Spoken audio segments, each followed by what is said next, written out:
잠언 30장 7절에서 9절 말씀으로 하나님의 말씀 나누도록 하겠습니다. 내가 두 가지 일을 주께 구하였사오니 내가 죽기 전에 내게 거절하지 마시옵소서. 곧 헛된 것과 거짓말을 내게서 멀리하옵시며 나를 가난하게도 마옵시고 부하게도 마옵시고 오직 필요한 양식으로 나를 먹이시옵소서. 혹 내가 배불러서 하나님을 모른다 여호와가 누구냐 할까 하오며 혹 내가 가난하여 도둑질하고 내 하나님의 이름을 욕되게 할까 두려워함이니이다.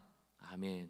오늘의 주제는 참된 복입니다. 참된 복. 여러분, 참된 복이라는 개념이 있다는 것은 거짓 복도 있다는 것이죠. 성경은 주로 거짓 복을 외적인 복에 관련이 있다 말하고 있어요. 하나님은 분명히 이 땅을 살아가면서 외적인 복을 주십니다. 그러나 그 복이 전부가 아니에요. 에베소서 1장 3절 말씀을 보면 더 중요한 복이 나오죠. 찬송하리로다 하나님 곧 우리 주 예수 그리스도의 아버지께서 그리스도 안에서 하늘에 속한 모든 신령한 복을 우리에게 주시되, 신령한 복이라는 게 나와요. 여기서 신령한 복이라는 게 무엇일까? 그것은 외적인 복, 외적인 소유, 이 땅에서 받는 복보다 더 중요한 복이며 우리 인간이 행복해질 수 있는 필수적인 복이다. 그 신령한 복이 뭐냐? 그 실체가 뭐냐? 바로 3절 그 다음에 다 설명이 됩니다. 에베소서 1장 4절 6절. 곧 창세전에 그리스도 안에서 우리를 택하신 것, 우리로 사랑 안에서 그 앞에서 거룩하게 하고 흠에 없게 하시려고 그 기쁘신 뜻대로 우리를 예정하사 예수 그리스도로 말미암아 자기 아들들이 되게 하셨던 것, 이게 신령한 복이에요. 6절. 이는 그가 사랑하시는 자 안에서 우리에게 거저 주시는 바 그의 은혜의 영광을 찬송하게 하려는 것이다.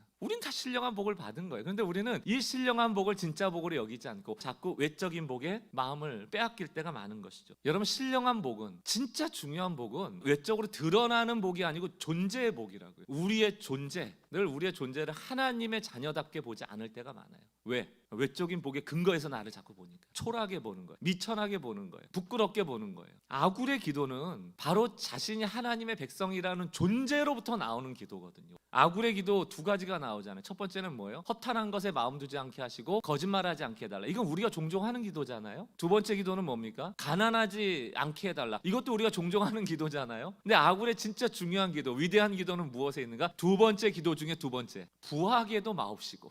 궁금합니다. 부하게 하지 마옵소서라고 기도하시는 분 혹시 계세요? 그런데 이 아굴이 왜 부하게도 마옵소서라고 기도했을까? 그 이유가 기가 막힌 거예요.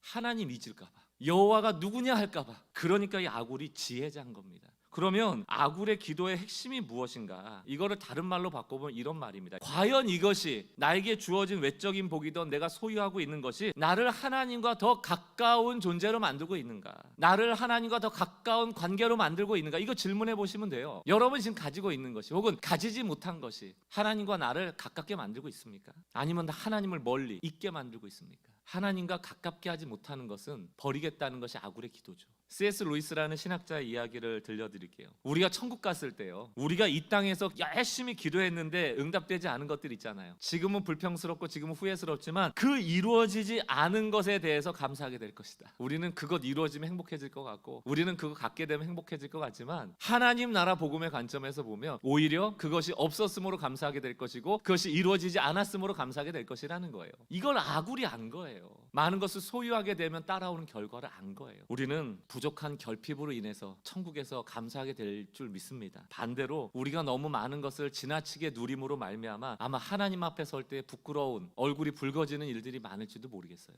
외적인 복을 막 구할 때 두 가지 반응이 나타난다고 얘기를 합니다. 첫 번째가 뭐냐면 불평, 또 하나는 교만이에요. 언제 불평이 나타납니까? 내가 막 외적인 복을 구하는데 안 주시니까. 그럼 뭐가 생겨요? 불평이 생겨요. 왜 안 주시지? 나 사랑 안 하시나? 그러다가 지나칠 일만큼 하나님이 큰 복을 주시면 두 번째는 어떤 마음이 생겨요? 교만해지는 거예요. 여러분, 불평이 생기거나 교만해지면 따라오는 결과물 중에 하나가 바로 우상입니다.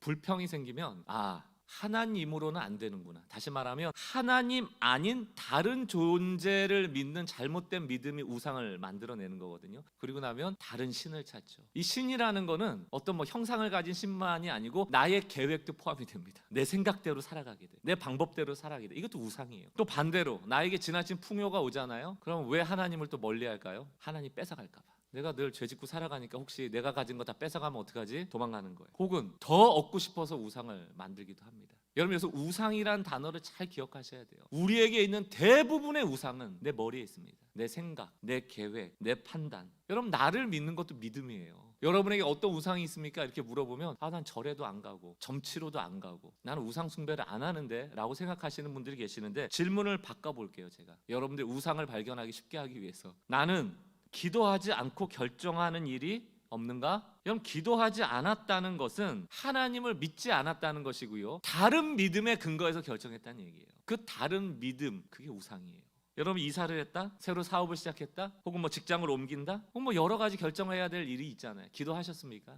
만약 기도하지 않았다라면 어떤 믿음으로 그 직장을, 그 사업을, 그 집을 이사하고 결정하셨어요? 어떤 믿음이에요? 좀 더 넓은 거실? 좀 더 월급이 많은 것? 좀 더 큰 규모로 사업을 확장하는 것? 그런 기준이셨습니까? 그럼 여러분의 믿음의 근거에서, 여러분의 사고의 근거에서 여러분이 결정하신 것이죠. 그게 우상이에요. 내가 기도하지 않는다, 그것은 나의 믿음을 가지고 살아가겠다는 거예요. 나를 믿는 믿음, 혹은 세상의 기준을 따르는 믿음, 그게 우상이죠. 그것은 결코 진정한 복으로 우리를 이끌 수 없다. 오늘 하나님만이 우리에게 참된 복을 주시는 분을 믿을 때 우리에게 이미 주어진 복된 소식이 두 가지가 있다는 겁니다. 이 두 가지를 좀 마음에 품고 여러분의 기준이 늘 하나님을 기쁘시게 해드리는, 하나님이 원하시는, 또 하나님께 기도하고 아뢰는 그런 삶으로 나가시는 우리 성도들 되시면 좋겠어요. 우리에게 주어진 복된 소식이 무엇입니까? 첫 번째는 하나님은 은혜 주신다는 거예요. 하나님 은혜 주신다. 너무 단순하죠. 근데 여러분, 이 문구를 한 글자도 빠짐없이 그대로 외우셔야 돼요. 하나님은 은혜를 어떻게 하신다? 주신다. 그리고 우리는 은혜를 받는다예요. 받는다. 우리 신앙이 실패하는 이유, 자꾸 어렵게 가는 이유는 뭐냐면, 우리는 주시는 은혜를 받는 게 아니고 쟁취하려고 하는데 문제가 있는, 얻어내려고 하는데 문제가 있는 거예요. 은혜는 하나님이 주시고 싶은 걸, 하나님이 주시고 싶은 때에, 하나님이 주시고 싶은 사람에게 주는 거예요. 이걸 인정하는 게 믿음이에요. 기도해서 은혜를 쟁취해낸대요. 기도해서 은혜를 얻어낸대요. 그건 전혀 성경적인 관점이 아닙니다. 기도한다는 것은 원하는 것을 간구하는 것만을 얘기하는 게 아니에요. 기도는 하나님과 교제하는 겁니다. 하나님과 대화하는 거고 하나님 앞에 서는 것이거든요. 근데 우리는 그 시간에 대부분을 뭘 하냐? 간구해요. 하나님을 설득하고 내가 원하는 것을 설명하고 그분이 주시도록 열정을 내는 것, 그것을 마치 기도라고 오해하는 것이죠. 말을 많이 한다고 들어주시는 게 아니에요. 간구를 오래 한다고 들어주시는 게 아니에요. 오히려 기도의 대부분은 찬양이고 경배더라, 하나님이 어떤 분인가를 고백하는 것이더라. 에베소서 2장 8절에서 9절, 너희는 그 은혜에 의하여 믿음으로 말미암아 구원을 받았으니 이것은 너희에게서 난 것이 아니요 하나님의 선물이라, 이는 행위에서 난 것이 아니니. 이 8절 말씀을 잘 보면 우리가 믿음을 가진 것도 은혜가 존재하니까 받을 수 있는 거예요. 그 은혜는 하나님이 주시고자 하는 거예요. 은혜에 의하여, 은혜가 있으므로 우리의 믿음도 존재하는 거예요. 믿음으로 은혜를 만들어내는 게 아니고 은혜가 있음으로 믿음이 만들어지는 겁니다. 은혜가 먼저가 되지 않으면 아무 소용이 없어요. 여러분에게 은혜를 믿는 믿음이 먼저 있길 바라요.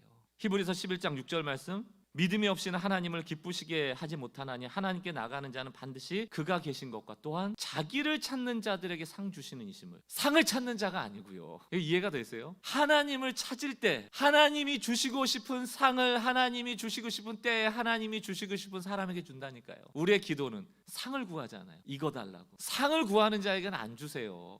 자기를 찾는 자에게 상 주시는 이심을 믿어야 할지니. 그러므로 사랑하는 성도 여러분, 나에게 주어질 상이 무엇일까? 상의 목적을 두지 마시고 나의 생각하는 것보다, 내가 기도하는 것보다 더욱 이루시고 응답하실 하나님이 주실 그 상을 기대하세요. 하나님께 집중하세요. 이것이 바른 믿음입니다. 두 번째 복된 소식은 하나님이 앞서가신다는 거예요. 우리가 늘 불안한 게 뭐예요? 미래잖아요. 그런데 하나님은 결코 하나님이 앞서가지 않고 우리를 먼저 보내시지 않아요. 하나님은 결코 앞서가시지 않고 우리를 먼저 보내지 않는다. 우리를 사지로 밀어넣지 않는다.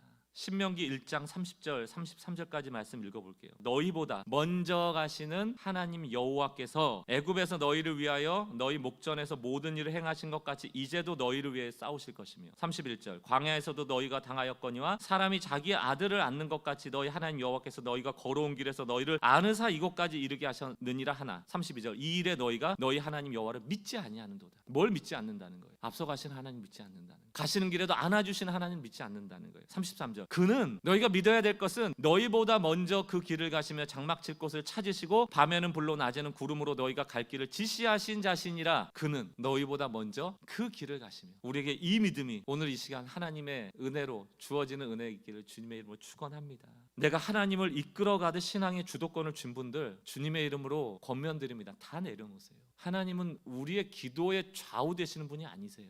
하나님의 주도권 아래 우리의 인생을 철저하게 맡겨드리는 신앙, 그것을 요구하시는 것이죠. 왜? 우리 한 치 앞도 알 수 없지만 하나님은 우리 먼저 가시기 때문에, 앞서 가시기 때문에. 결론을 지으며 이런 예화를 좀 여러분들에게 들려드리고 싶어요. 코끼리랑 개미가 만났대요. 뜨거운 태양 아래 개미가 무거운 짐을 들고 가는 겁니다. 근데 코끼리가 안쓰러워서 태워준 거예요. 그렇게 코끼리 등에 탄 개미가 쭉 가고 있는데 다른 코끼리를 만난 거예요. 다른 코끼리가 그 위에 탄 개미를 이렇게 보니까 이상해요. 개미한테 물어봅니다. 아니, 너 왜 코끼리 등에서 짐 내려놓고 그렇게 타면 되는데 짐을 메고 서 있어? 그때 개미가 뭐라고 얘기를 해요? 아, 저 하나 태워준 것도 고마운 일인데 어떻게 짐까지 내려놓겠어요? 차마 짐은 내려놓지 못하고 제가 들고 서 있는 겁니다. 미안해서. 코끼리 등에 그 짐 하나 더 놓는다고 그럼 무거움을 느끼겠습니까? 그리고 개미 태워줄 때 뭐까지 태워준 거예요? 개미 짐까지 태워준 거죠. 앉아서 편하게 가라고 태워준 거잖아요.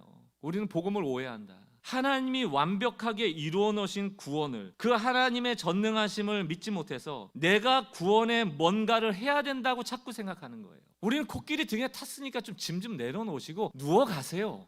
이렇게 내가 뭔가 해야 된다는 생각이 강해지면 강해질수록 은혜의식이 사라지고 내가 한 만큼의 보상의식이 생겨요. 사랑하는 성도 여러분, 여러분이 한 만큼을 해나가면서도 이 은혜의식을 유지할 수 있다면 최고입니다. 죄도 안 짓고 은혜의식도 강하고 얼마나 좋겠어요. 나 아굴의 기도를 보시라고요. 내가 뭔가를 해서 이뤄내는 순간, 그 보상이 더 강렬해지는 순간 우리는 하나님을 잊게 된다니까요. 여러분, 어떻게 신앙생활 하기를 원하세요? 여러분들이 기도한 만큼 보상받기를 원하세요? 아니면 하나님이 주시는 은혜 받기 원하세요? 결정을 하시라고요. 코끼리 등에서 서가지고 짐 들고, 그러면 굉장히 양심적인 사람처럼 보입니까? 그럼 좀 괜찮은 사람처럼 보여요? 그럼 좀 좋은 사람처럼 보입니까? 소용없는 일이라고요. 오히려 코끼리한테 고마워하세요. 감사하세요. 그게 더 바른 태도죠. 오늘부터 오직 은혜, 나를 나보다 더 잘하시는 하나님께서 내 인생을 이끌어 주신다, 내게 필요한 거 주신다, 그리고 앞서 가신다, 이 믿음 아래서 정말 하나님만 바라보고 하나님을 신뢰하는 주의 백성들 되시기 바라고요. 우리에게 그 신령한 복이 주어졌음을 믿고 이번 한 주간 살아가시는 동안 주님께서 이미 주신 복을 받아 누리고 또 감사하고 또 앞서 가시는 주님을 신뢰하면서 모든 일을 결정할 때 좀 기도하시고요, 주님의 뜻을 물으며 그렇게 승리하시는 한 주간의 삶이 되기를 주님의 이름으로 간절히 축원하고 축복합니다. 오늘 우리